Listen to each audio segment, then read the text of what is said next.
ও বলতো, আম্মু তুমি এখন একা, তুমি তোমার মনে হয় একটা আব্বুর দরকার আমার।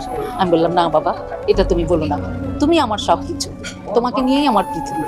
তো অনেক বোধহয় বুঝতে পেরেছে, হ্যাঁ আমার মা আমার জন্য স্যাক্রিফাইস করেছে। আমি শুধু অনেকের মাঝে মিশে আছি। অনেক পিতৃহারা হবার পর আমার জীবনে অনেকেই আসতে চেয়েছিলেন, এ ব্যাপারে পরিবারের সম্মতিও ছিল, কিন্তু আমি শুধু অনেকের মাঝে মিশে গেলাম। আপনি জানেন না আমার বাঁচারও কোনো পথ নেই।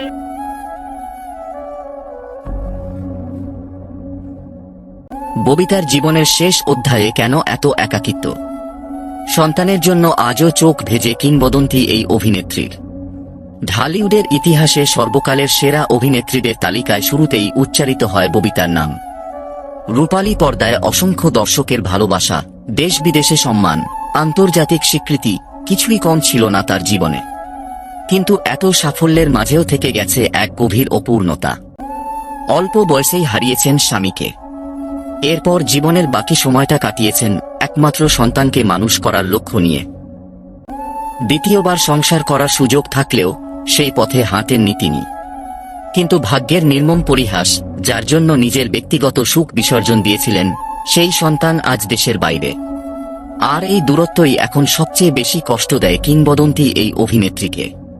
সম্প্রতি ছেলেকে নিয়ে কথা বলতে গিয়ে আবেগাপ্লুত হয়ে পড়েন ববিতা। তার কথায় ফুটে ওঠে এক মায়ের নিঃসঙ্গতার গল্প।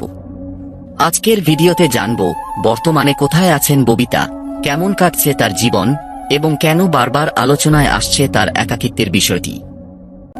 প্রায় এক দশকেরও বেশি সময় ধরে বড় পর্দা থেকে দূরে রয়েছেন ববিতা। 2015 সালে মুক্তিপ্রাপ্ত একটি চলচ্চিত্রে অভিনয়ের পর তাকে আর নতুন কোনো সিনেমায় দেখা যায়নি। দীর্ঘদিন ধরে নানা গুঞ্জন শোনা গেলেও ববিতা স্পষ্ট জানিয়েছেন, ধর্মীয় কারণে অভিনয় ছেড়ে দেওয়ার খবর সত্য নয়, বরং ভালো গল্প উপযুক্ত চরিত্র পেলে তিনি আবারও অভিনয়ে ফিরতে আগ্রহী। তবে বাস্তবতা হল, এখন আর আগের মতো চলচ্চিত্র নির্মাতাদের কাছ থেকে ডাক পান না তিনি। জীবনের এই পর্যায়ে এসেও বিভিন্ন দায়িত্ব ও কাজ নিয়ে ব্যস্ত থাকতে হয় তাকে।